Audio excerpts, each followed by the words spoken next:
धूप और छाव की तरह हमारे जीवन में सुख और दुख आते रहते हैं।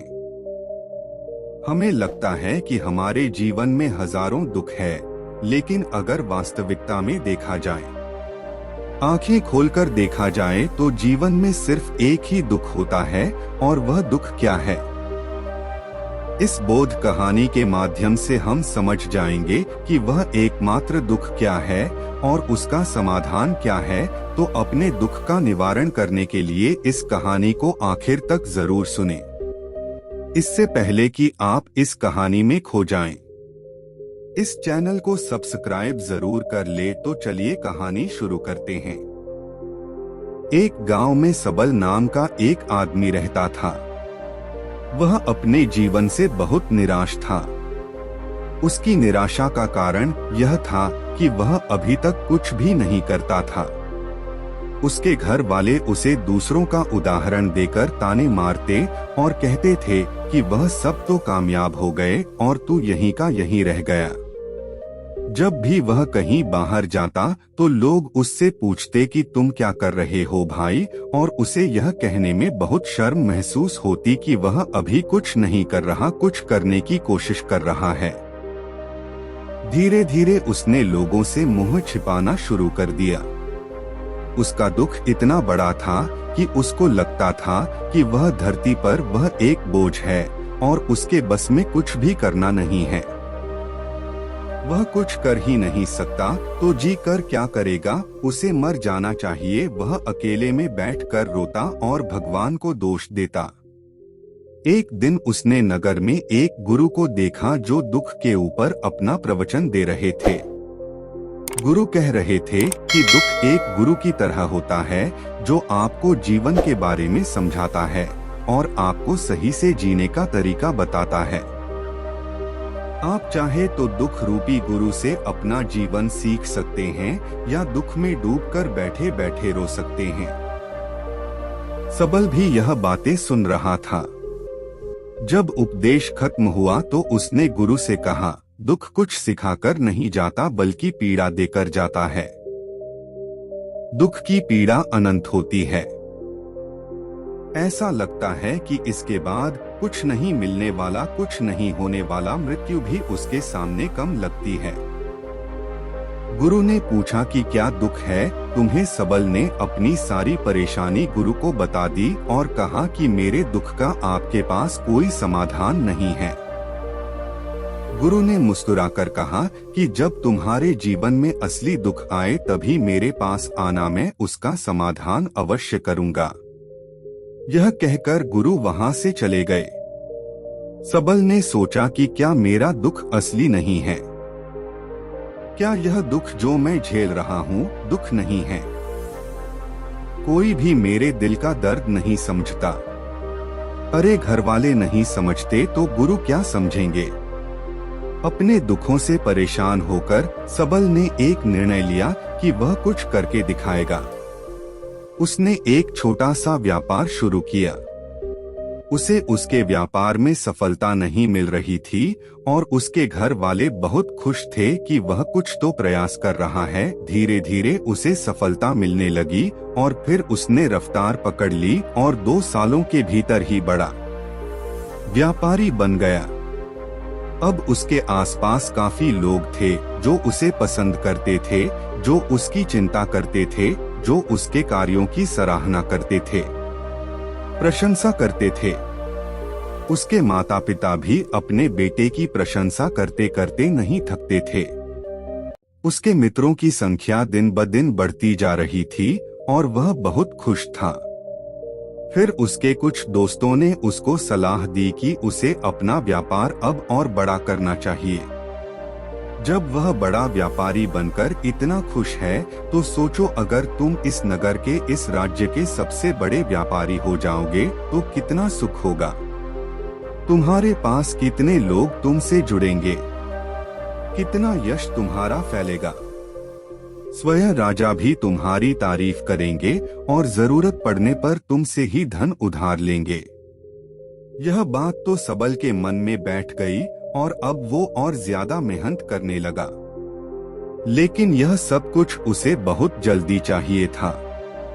ज्यादा समय इसमें वह बर्बाद नहीं करना चाहता था, इसलिए उसने कुछ ऐसे काम किए जो उचित नहीं थे। उसने बहुत बड़ी मात्रा में धन उधार ले लिया और वह यहीं पर नहीं रुका।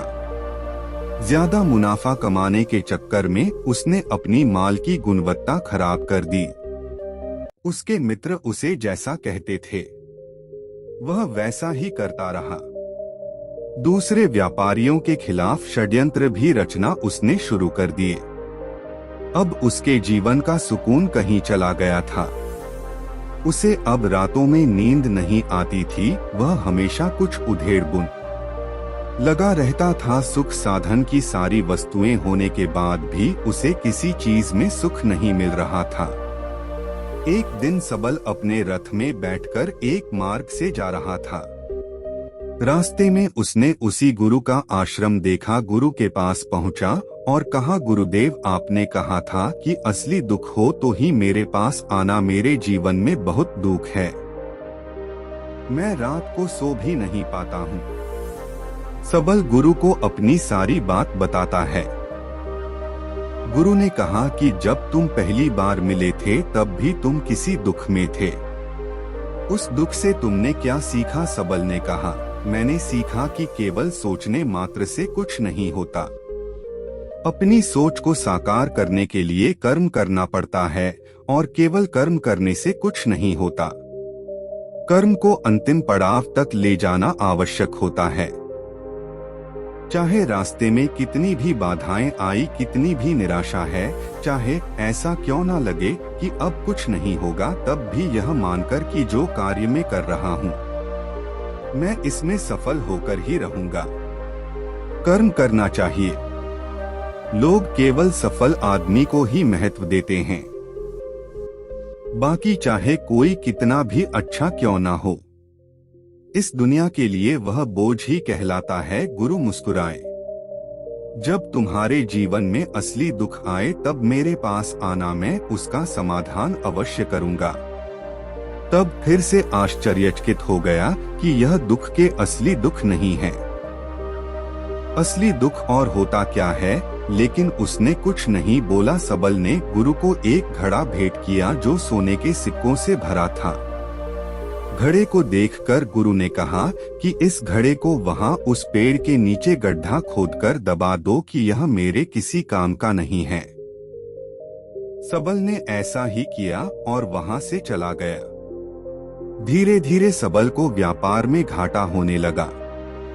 उसकी धन संपदा धीरे धीरे घटने लगी और एक ऐसा समय आया जब उसके ऊपर बहुत कर्जा हो गया था, लेकिन वह निश्चिंता, क्योंकि कर्जा उसके मित्रों द्वारा ही उसे दिया गया था।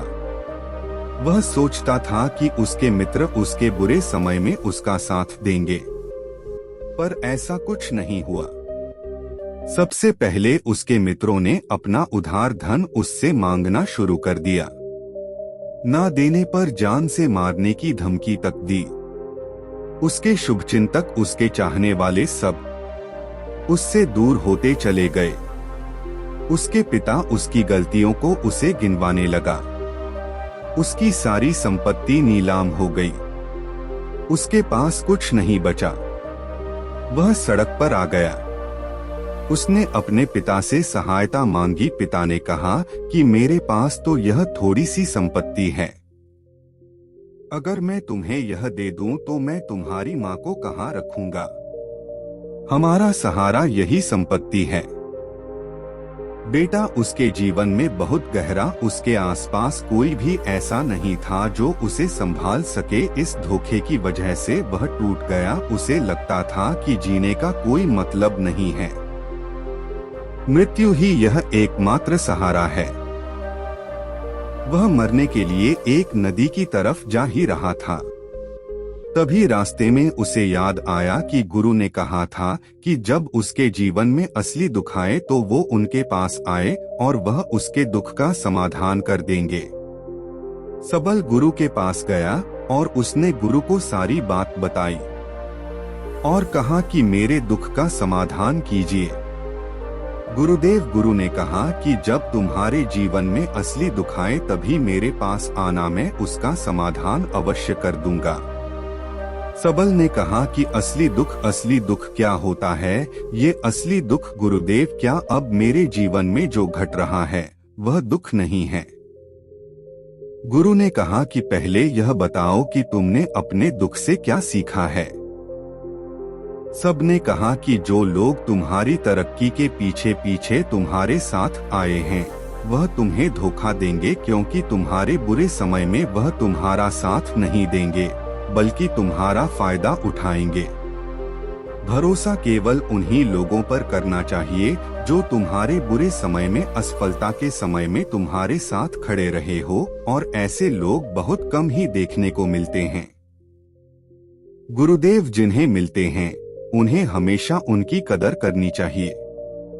कभी किसी के खिलाफ षड्यंत्र नहीं करना चाहिए। ईमानदारी और धैर्य के साथ काम करना चाहिए। लालच नहीं करना चाहिए। गुरु ने पेड़ के नीचे गड्ढा खोदकर घड़ा निकाला जिसमें सोने के सिक्के भरे थे, और वह घड़ा सबल को दे दिया और कहा कि जब असली दुख आए तभी मेरे पास आना। सबल को उस घड़े से थोड़ी उम्मीद मिली। उसने गुरु को प्रणाम किया, धन्यवाद किया और वह घड़ा लेकर चला गया। उस दिन से उसने दोबारा व्यापार शुरू किया और अब वो छोटा सा व्यापारी बनकर भी खुश था और ईमानदारी से काम करते करते वह फिर से एक बड़ा व्यापारी बन गया। हालांकि इसमें उसे अब कुछ समय लगा, लेकिन अब खुश था। उसका जीवन खुशियों से भरा था। लेकिन आप कितने अच्छे हैं, कितना ही अच्छा काम करते हैं, दान करते हैं, पुण्य करते हैं, लोगों की मदद करते हैं। जीवन में दुख सबके आता है, तो सबल के जीवन में भी फिर से दुख आया। उसके माता पिता की मृत्यु हो गई। वह दोनों एक ही दिन मृत्यु को प्राप्त हो गए। संभल अपने माता पिता से बहुत प्रेम करता था, इसीलिए उसे बहुत गहरा आघात लगा। वो उन्हें शमशान ले गया।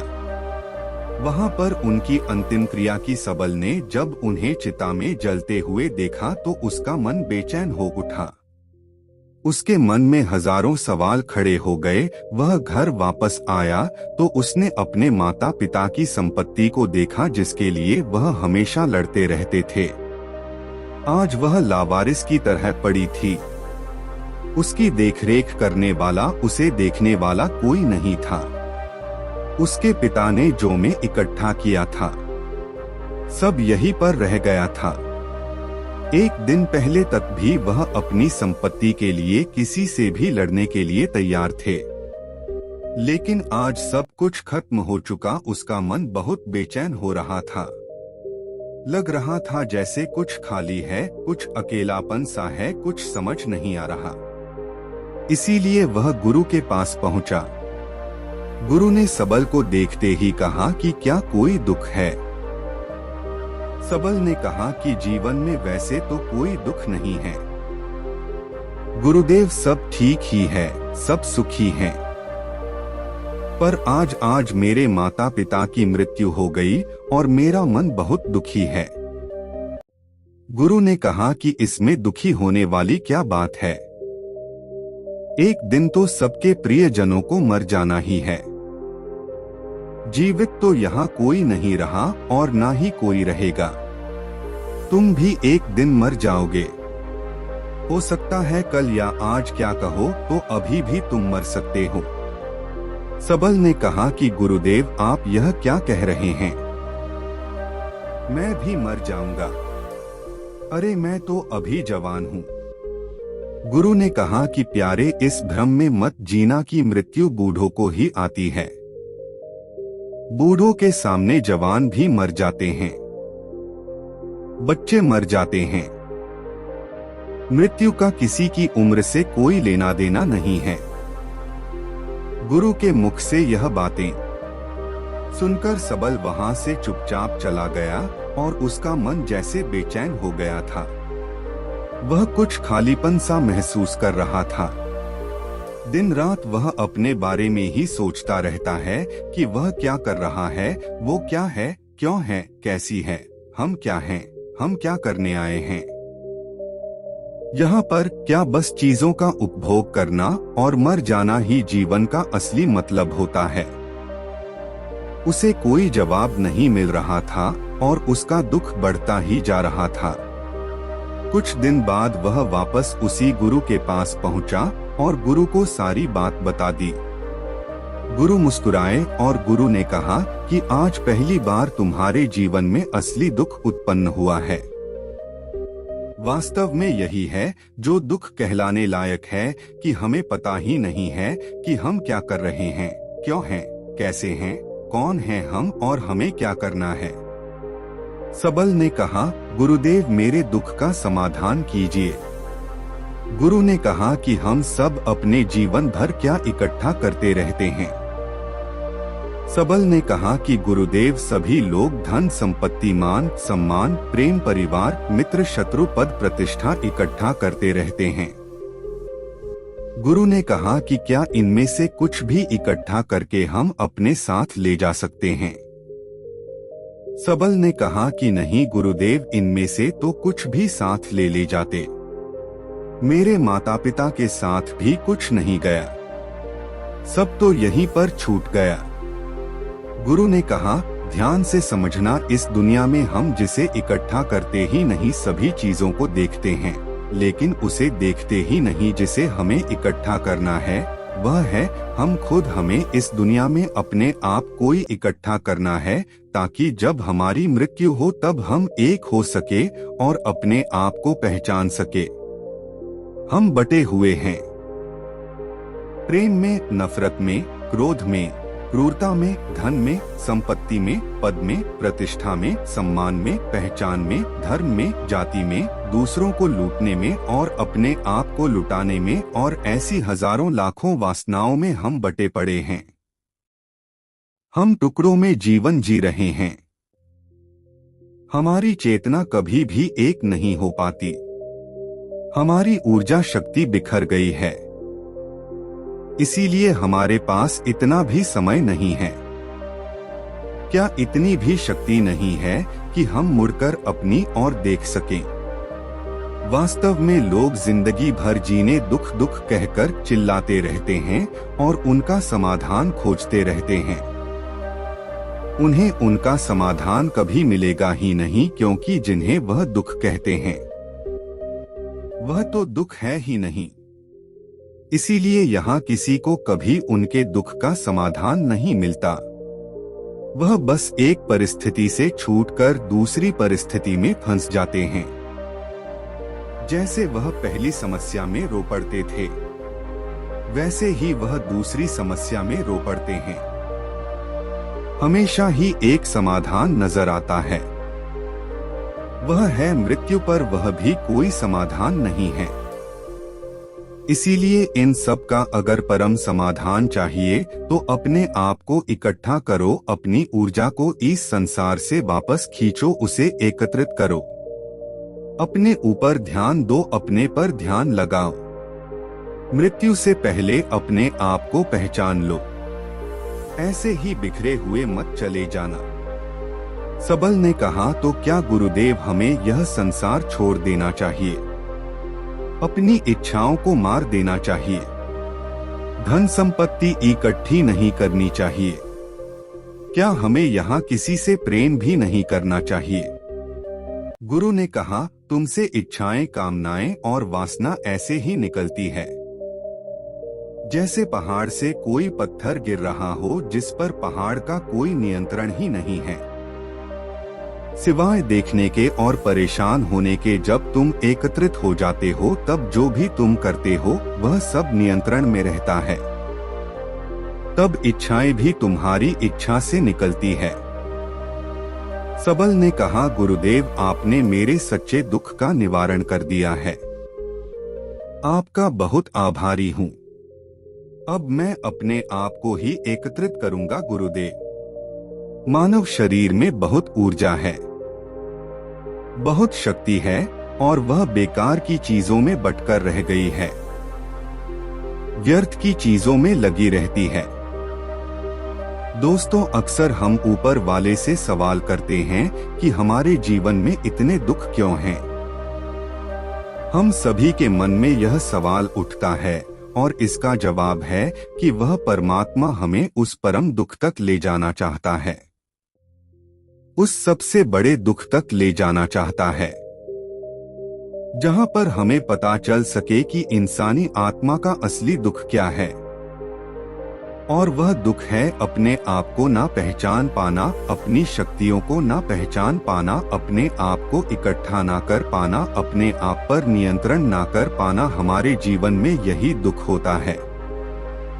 लेकिन इस दुख को ना देखकर हम सभी प्रकार के दुख देखते हैं, लेकिन इस दुख पर हमारा कभी ध्यान ही नहीं जाता। और वास्तव में होना यह चाहिए कि जब हमारे जीवन में दुख आते हैं तो हमारी सोच वहां पर जाने चाहिए कि मैं क्या हूं। और जब ही एकमात्र दुख आपके जीवन में आपको नजर आता है, तब आप ध्यान की तरफ बढ़ते हैं, तब आप अपने आप को खोजने की तरफ चलते हैं। तो दोस्तों, कैसी लगी आपको यह कहानी? कमेंट सेक्शन में जरूर बताना। और अच्छी लगी तो इस चैनल को सब्सक्राइब करना ना भूले। तो मिलते हैं अगली कहानी में, तब तक के लिए अपना ख्याल रखें।